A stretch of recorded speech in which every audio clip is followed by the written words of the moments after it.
E a gente continua aqui nessa repercussão, Leandro, sobre a morte do Papa Francisco. E neste momento chamamos para a conversa o teólogo especialista em filosofia, teologia política e também filosofia da religião, Edivaldo Chamar, conosco na linha, para falar um pouco da importância do papado de Francisco. Tudo bom, Edivaldo? Bom dia, bem-vindo à programação da CBN. Olá, Marcelo. Olá, Leandro. Olá, ouvintes da CBN. Estou aqui para conversarmos sobre essa perda, tão lamentável de alguém lúcido, ousado e valente, eu diria valente, em sintonia com o nosso tempo. Ao longo de toda a manhã, nós temos falado a respeito desse legado que Francisco deixa para a Igreja Católica, para os fiéis.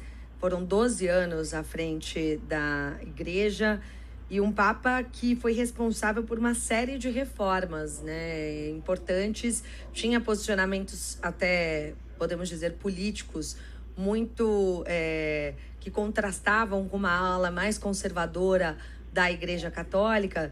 E eu te pergunto, até que ponto essas reformas promovidas por Francisco serão continuadas num próximo papado, independentemente de quem assuma a responsabilidade da Igreja a partir de agora?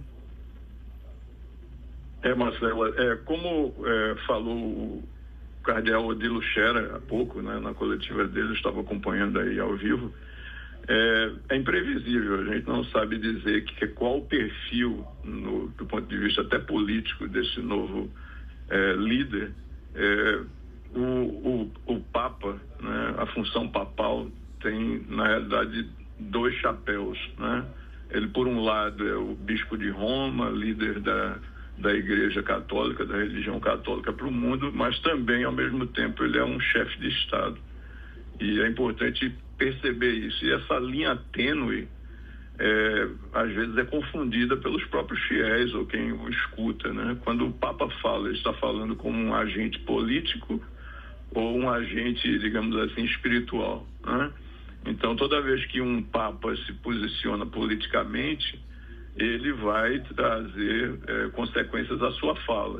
E o Francisco, por ser extremamente em sintonia com o seu tempo, preocupado com as questões contemporâneas, a questão da orientação sexual dos indivíduos, a questão do meio ambiente, a questão por exemplo, me veio à mente agora a encíclica Laudato Si, que ele escreveu em 2015, que trata exatamente de os cidadãos da Terra olhar a Terra com cuidado, não só do ponto de vista do meio ambiente, mas do ponto de vista, sobretudo, social, que era uma bandeira muito presente do Papa Francisco. Então, quando se fala sobre essas questões, isso cria um problema. O Francisco ele pontua nessa encíclica a questão da casa comum. É um termo que ele gostava de usar. A casa comum vem de uma expressão grega, do grego primitivo, chamada oikos, que significa a casa de todos nós. No grego primitivo, a palavra oikonomos, mordomo. Então, todos nós somos mordomos da terra e dos seres que habitam na terra. Então, o posicionamento dele era muito avançado, e quando ele se posicionava politicamente, criava algumas situações, e como a gente está vendo esse mundo muito polarizado, pode ser que um novo líder tenha uma visão mais conservadora do que Francisco, que, como eu falei, essa linha tênue, os seus ouvintes, os seus fiéis não entendiam bem. Ele está falando enquanto Papa espiritual, poder, digamos assim, atemporal ou poder temporal. E essa relação política e religião ela é muito complicada desde o século IV, com o imperador Constantino, e a gente vê no Brasil isso reinando hoje, essa intersecção entre política e religião.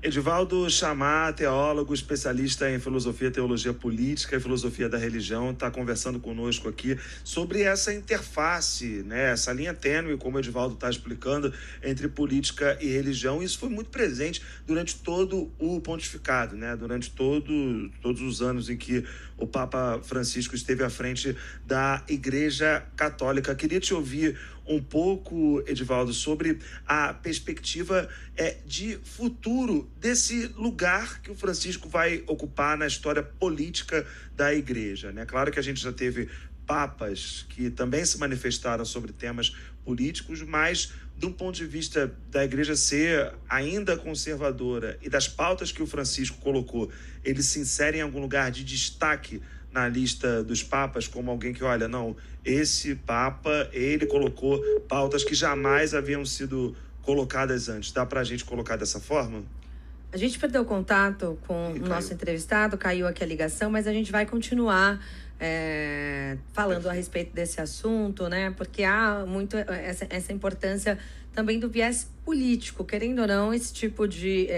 tanto a política quanto a religião acabam se interligando. E o Papa é uma figura importantíssima quando a gente tem assuntos pertinentes para o mundo todo.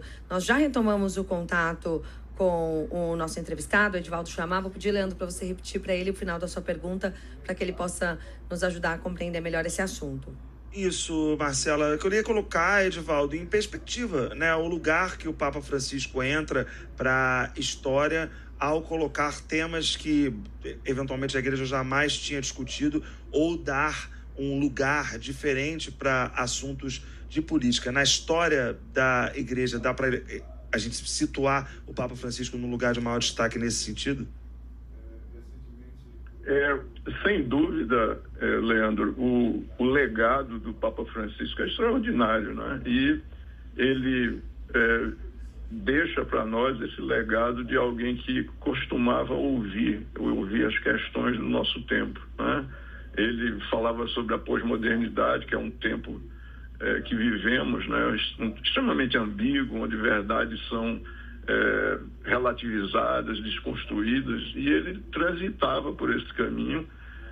Recentemente eu vi uma fala do cardeal Jaime Spengler, que é o atual presidente da CNBB, onde ele falava dessa disposição extraordinária do Papa em escutar as pessoas, né?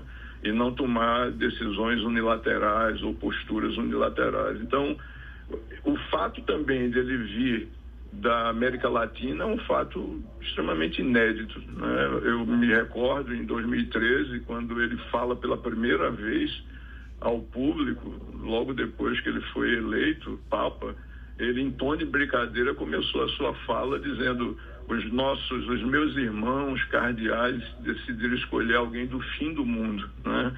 E ele disse isso com um tom de brincadeira. Então, isso é muito importante, de alguém que vem de um lugar cultural extremamente precário em relação ao resto do mundo, alguém que dialogava com a teologia da libertação, mas não do ponto de vista ideológico, né, mas do ponto de vista social, alguém que tinha esse olhar para o outro, né, com muita singularidade.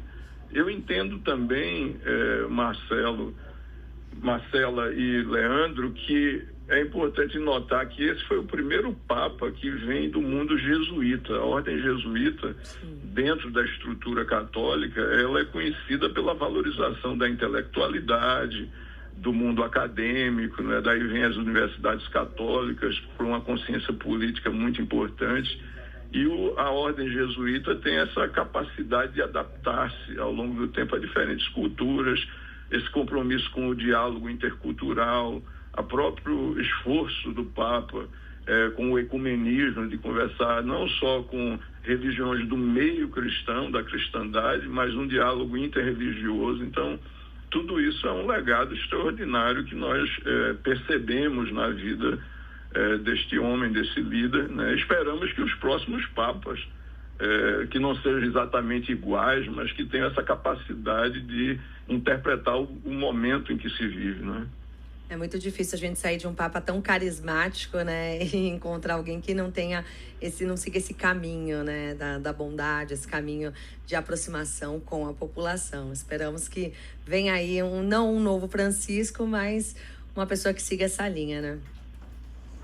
Exatamente, exatamente. Edivaldo Chamar, agradeço muito a participação do senhor aqui conosco. Ele que é teólogo, especialista em filosofia e teologia política e também filosofia da religião, nos ajudando nessa grande cobertura do falecimento do Papa Francisco aos 88 anos. Obrigada, Edivaldo. Até uma próxima. Eu que agradeço. Até mais.